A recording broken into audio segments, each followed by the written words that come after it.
Hello guys.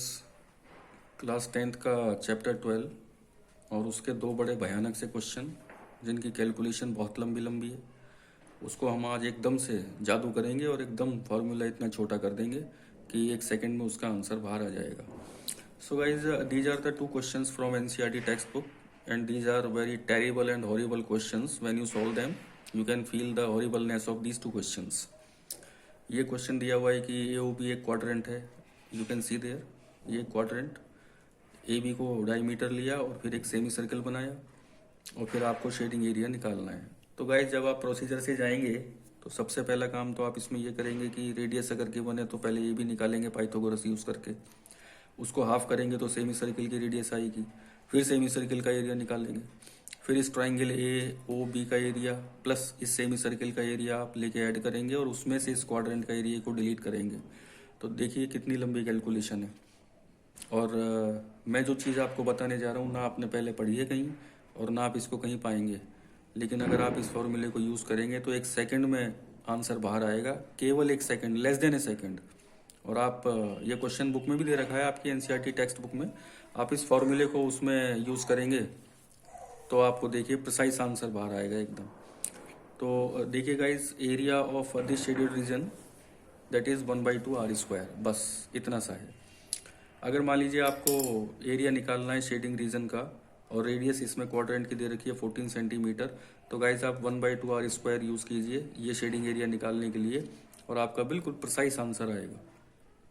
जैसे shading reason का area अगर आपको निकालना है तो यूजिंग 1/2 r², ये 1/2 लिया, क्वाड्रेंट की रेडियस 14 दे रखी है वो आपने यहाँ यूज़ की, तो दिस इज़ 1/2 r², 196 हो गया, सॉल्व किया 98 सेंटीमीटर स्क्वायर।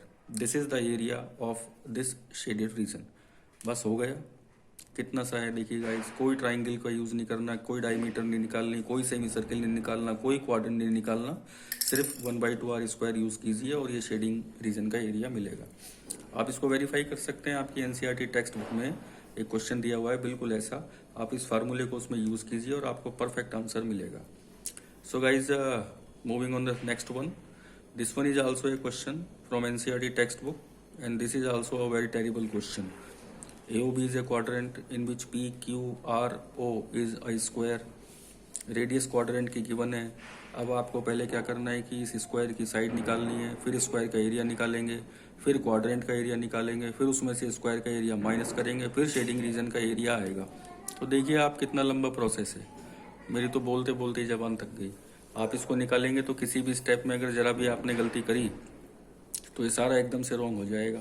तो देखिए गाइज, अब आप ये एकदम से अब मैजिक हुआ और अब आप इसका आंसर केवल एक शॉट में निकाल सकते हैं और वो आंसर है जो इस शेडिंग रीजन का एरिया अगर आपको निकालना है और अगर आपको क्वाड्रेंट की रेडियस गिवन है गाइस, तो आप उसका एरिया कैसे निकालेंगे? आप उसका एरिया निकालेंगे, ये उसके लिए फॉर्मूला जो डिराइव किया है मैंने, area of shaded region that is 2r²/7। Area of the shaded region that is 2r²/7। r means the radius of the quadrant. So guys, this is for you. If you want to find out the area of this shaded region, you can use 2r²/7 and you'll get the required result within a second or within less than a second. आपकी book में है ऐसा एक question, आप बहुत बार board में आया है, आप चाहें तो ये वाला फार्मूला आप यूज़ करके देख सकते हैं, आपको बिल्कुल परफेक्ट एंड प्रिसाइज आंसर मिलेगा। The area of this shaded region is obtainable by 2r²/7। अब मान लीजिए आपको ये रेडियस दे रखा है 14 या 7 कुछ भी। मान लीजिए radius of the quadrant is 7 centimetre and we are requiring the area of this shaded region. ना अब इसमें आपको क्वाड्रेंट का एरिया निकालना है, ना इसमें स्क्वायर की साइड निकालनी है, ना उसमें फिर स्क्वायर का एरिया निकालना है, फिर क्वाड्रेंट का एरिया निकाल के स्क्वायर का एरिया माइनस, कुछ नहीं करना है ऐसा। आपको तो बस केवल पलक झपकानी है अपनी और जैसे ही आपकी पलक झपकेगी आंसर बाहर आ जाएगा। केवल इतना करना है कि 2r²/7 यूज़ करना है और परफेक्ट स्क्वायर आंसर बाहर निकल के आएगा। अब मान लीजिए the radius of the quadrant is 7 centimetre and we are requiring the area of this shaded region, so just use 2r²/7, then magic happens and you will get the area of this shaded region within a second.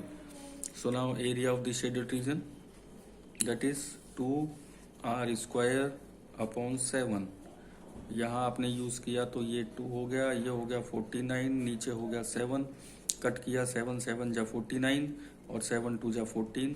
So 14 centimeter square is the area of this shaded region.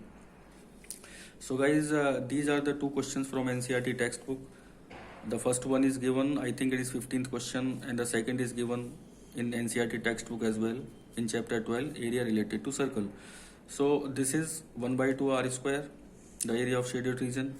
No need to carry out the area of triangle, the area of semicircle, then the area of quadrant and whatever and blah blah blah. Just use 1 by 2 r square and find the area of shaded region within a second. In the next one, this is also very important question और ये board में भी कई बार आ चुका. इसमें भी आपको कुछ नहीं करना, केवल अगर शेडिंग एरिया निकालना हो when AOB is a quadrant and PQRO is a square, तो आपको सिर्फ इतना यूज़ करना है 2r²/7. जैसे ये r की जगह पर आप रेडियस पुट कर दीजिए जो आपको दे रखी है और with in a second you will get the area of that shaded region. No need to carry out the area of quadrant first, then area of square, then eliminating the area of square from the area of quadrant and blah blah blah. कुछ भी ऐसा करने की जरूरत नहीं है, आप तो 2r²/7 यूज कीजिए और 1 सेकंड में आंसर बाहर. So guys, these are two tough questions with very very very very easy solutions and I think आपको ये दोनों याद भी हो जाएंगे और आप सेकेंडों में इन दोनों क्वेश्चंस का आंसर निकाल सकते हैं. और आपकी NCERT टेक्स्ट बुक में ये दोनों क्वेश्चन गिवन है गाइस. आप चाहें तो उन क्वेश्चंस को इन दोनों फार्मूले की हेल्प से सॉल्व करके देख सकते हैं. आपके पास within a second answer बाहर आ जाएगा. तो गाइस, मज़ेदार लगा है आपको वीडियो, मुझे मालूम है. और नेक्स्ट कुछ नए ट्रिक्स नेक्स्ट वीडियो में. Till then keep watching maths way and just wait. Okay, tata and bye bye.